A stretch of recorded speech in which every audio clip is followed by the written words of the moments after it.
नमस्कार प्यारे बच्चों, प्यारे भक्तों, हमारे चैनल एस्ट्रोलॉजर में आपका स्वागत है। आज हम बात करेंगे मिथुन राशि के लिए मार्च का महीना कैसे रहेगा। 1 मार्च से 31 मार्च तक मिथुन राशि के लिए मार्च का महीना कैसे रहेगा, क्या नए बदलाव होंगे मिथुन राशि वालों के जीवन में, क्या नया चमत्कार होगा, क्या उतार चढ़ाव आएंगे, इन सभी को हम विस्तार से जानेंगे और अंत में हम आपको बताएंगे उपाय, इसीलिए अंत तक जुड़े रहें।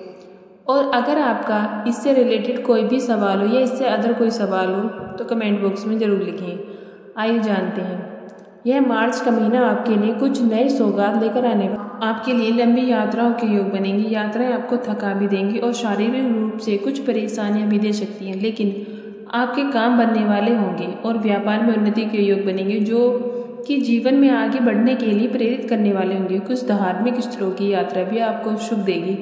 भाई बहनों और मित्रों के साथ घूमने फिरने के योग भी बनेंगे। विदेश यात्रा की योजना सफल हो सकती है। पारिवारिक जीवन में उतार चढ़ाव की स्थितियां रहेंगी। स्वास्थ्य का ध्यान रखें। ज़्यादा रचनात्मक विचारों में लिप्त रहना आपको स्वास्थ्य समस्याएं दे सकता है। आइए जानते हैं कार्य क्षेत्र के तौर से आपके लिए महीना कैसा रहेगा। करियर के दृष्टिकोण से आपके लिए मार्च का महीना अच्छा रहने वाला है। 10वें भाव में पूरे महीने राहु महाराज उपस्थित रहकर आपकी परेशानियों का हल निकालने में मदद करेंगे। आपके करियर में जो भी चुनौतियां आएंगी, आप अपने कार्य क्षेत्र में उन चुनौतियों का आसानी से हल निकाल पाएंगे, जिससे आपके प्रदर्शन में सुधार होगा और नौकरी में आपकी स्थिति प्रबल होगी। आपका विश्वास अपने ऊपर और अपने काम पर बढ़ेगा, जिससे आप अच्छा प्रदर्शन कर पाएंगे और नौकरी में आपकी स्थिति अनुकूल रहेगी। हालांकि 14 मार्च को सूर्य के 10वें भाव में राहु के साथ आ जाने के बाद आपको थोड़ी सावधानी रखनी होगी, क्योंकि इस दौरान कोई मिथ्या आरोप आपके ऊपर लग सकता है या आपकी मनहानि हो सकती है। इसीलिए कार्य क्षेत्र में अपना काम बेहतर करने की कोशिश करें। व्यापार करने वाले जातकों के लिए यह महीना अनुकूल रहने की प्रबल संभावना है। 7वें भाव के स्वामी देवगुरु बृहस्पति एक दशा भाव में विराजमान होकर 5वें भाव, 3य भाव और 7वें भाव को देखेंगे, जिससे व्यापार में अच्छी उन्नति के योग बनेंगे। यदि आप व्यावसायिक साझेदारी में काम करते हैं तो यह महीना आपको व्यापार में और भी अच्छी सफलता देगा। आप इस महीने व्यापार का विस्तार करने में भी कामयाब हो सकते हैं। आइए जानते हैं आर्थिक तौर से आपके लिए महीना कैसा रहेगा। आर्थिक दृष्टिकोण से देखें तो यह महीना शुरुआत में उतार चढ़ाव से भरा रहेगा।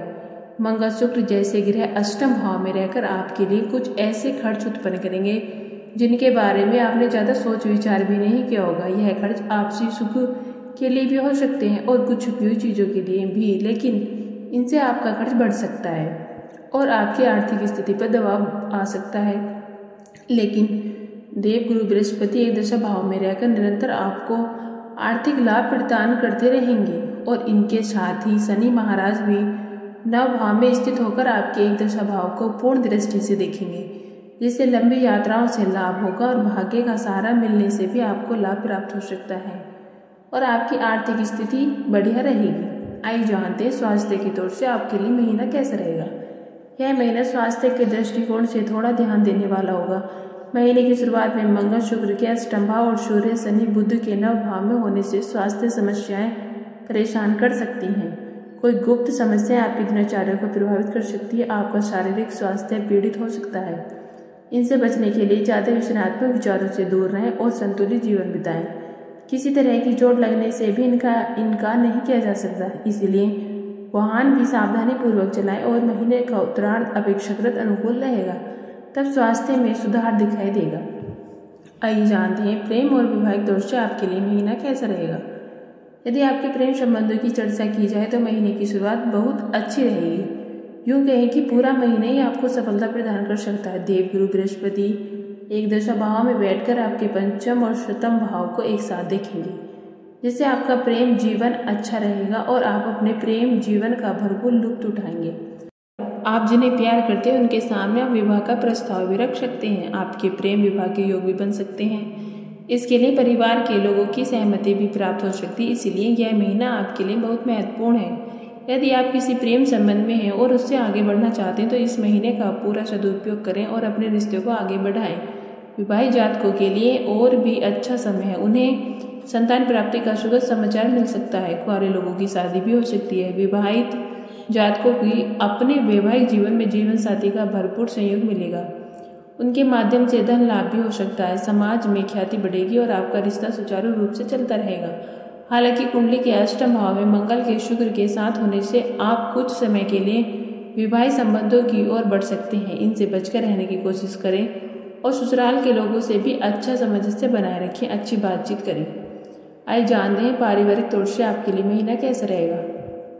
यह महीना पारिवारिक जीवन के लिए कुछ चुनौतीपूर्ण रह सकता है। हालांकि भाई बहनों से आपका अच्छा सामंजस्य रहेगा।